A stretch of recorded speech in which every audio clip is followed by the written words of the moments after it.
Of our experience this week, break it down into certain categories, and everybody's going to take a particular category to discuss and share with you.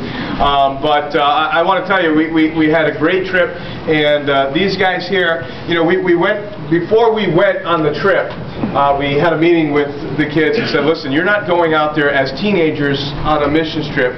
You're going out there as missionaries. And that's what these guys did. They went out there and they were missionaries. And they had a great attitude, and they worked really hard, and they participated in everything, and they really connected with God in connecting with the community, and they were really they were a blessing and an encouragement to us. You know, I know a lot of you guys heard about our trials getting home. You know, after we got to the airport, the flight canceled, and you know, I'm at the counter at JetBlue, and the woman's telling me that my flight's canceled, and she's going to give us a flight 24 hours later, and so I'm arguing with her just a little bit in a very nice way. And Jen's standing next to me, and all of a sudden Jen taps me on the shoulder. She does one of these, and I turn around, and there's the four of these guys together in line, holding hands, praying for God to get us on another flight. It was definitely yeah. And so then I stopped arguing a little bit. Thank you, Jesus. You know, they became a real blessing and an encouragement to us, and an example of faith. And I was very blessed to see what they did for the Lord and what God did through them and in them this week. So they're going to share some of those experiences with you. We're going to run through a few pictures, and I'm going to have Jen stand up because she's going to talk to us about some of these first pictures, which describe our getting to Tijuana in the first place. So Nick, you can forward those as Jen prompts you. prompt. Nick, I prompted. Oh, that's me falling asleep on the plane. I have to tell you, JetBlue, while they canceled on us, which was horrendous, you know, whatever. All of those seats, I didn't. All of those seats had a very nice satellite television in it, satellite radio. Yeah, so it was very cool. Very important for missions trip. Yeah, it's very, very important for a very long trip, regardless. And they also offer long, like extra leg room, I guess. It's a commercial? So yeah. I'm selling JetBlue. I'm not doing a great job, am I? Okay. You're doing all right. Thanks, Nick. All right, this is a church in San Diego called NAM that we stopped in. We flew into San Diego. They picked us up on a bus, and we met tons of kids. You know, we were all concerned that we were going to miss our bus, but there was just so many kids, all wearing their black T-shirts, but we were not. Whoops. John was in a tuxedo. John, everyone commented on his shirt, and all week long they'd be like, "Hey, you're the kid with the tuxedo shirt." You know? But this was very nice. This particular church opened up their doors, and it was kind of a registration place for us, I guess, kind of check-in, but between going from San Diego to Tijuana. That's us waiting outside to get on the bus. Which we got lost on. Which we got lost, yes. Ooh. This is, again, the bus. These were beautiful tour buses. Our bus driver got lost.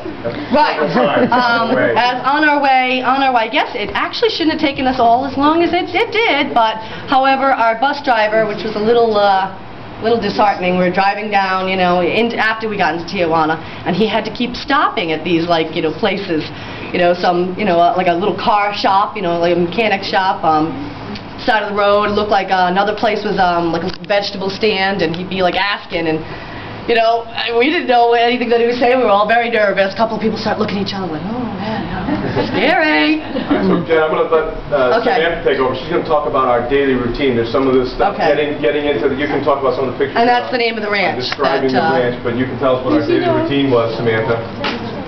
Yes, over there. No, you said we could say. You said we could say. You lied. Hi. Yeah, this is Ranch Alamo Bonito. Are you on? What was it? I heard your mom. What did she say? What is Bonito? Oh. You should have meant flies, because that's all we saw. Bonito means beautiful.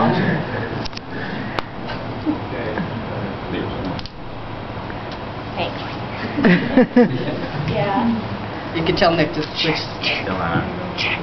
Go ahead, tell them just what you can switch Come on now. I guess the camera's not. Oh yeah, go ahead. You can like. Is that working? Microphone now? Yeah. Yeah. Okay. Those are the tents. Those are the girls' tents. bungalows. The bungalows. Yeah, there were tents called bungalows, yeah. How many people were in the tents, Samantha? Like 6. Yeah, you got lucky with 6. We had 7 guys in our tent with all their luggage and everything. It was wonderful and it felt great. What happened to your zipper? Oh, our zipper, the girl's zipper broke. On the tent? On the tent. So we had to like, we always fought with it until like one day it just broke. So we duct taped it, so we called it the ghetto tent. And then we got sick of the duct tape and so we ripped it off and we put a blanket in front of it. So then it was the Mexican tent.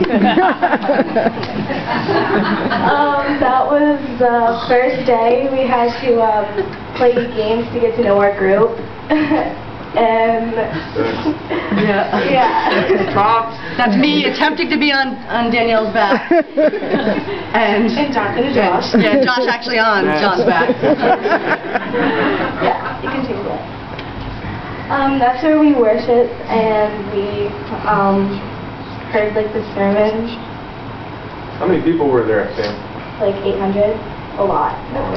How hot was it? Yeah, how warm is it? It was actually cooler there than it was Yeah, it was here. really like nice there. You still in San Diego or you're in? No, that's Tijuana. This is Tijuana. Oh, and at night it was freezing. And that's Candace. She's the one that woke us up every morning. What At time? 5:30. Very early. Yeah, why don't you tell us about the time schedule, Samantha?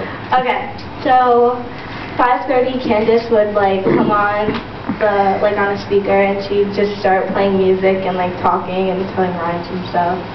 And then at 6 we'd worship, and then at 6:15 it'd be quiet time, which we would read our Bibles, and then at 6:45 we'd eat breakfast, and then what time after that? About 7:15. Okay, We would meet 7:15. by the bus, right? Yeah, we'd meet by the bus to get ready to leave, to go to see the children and build the house and minister. We'd get on the bus around 7:30.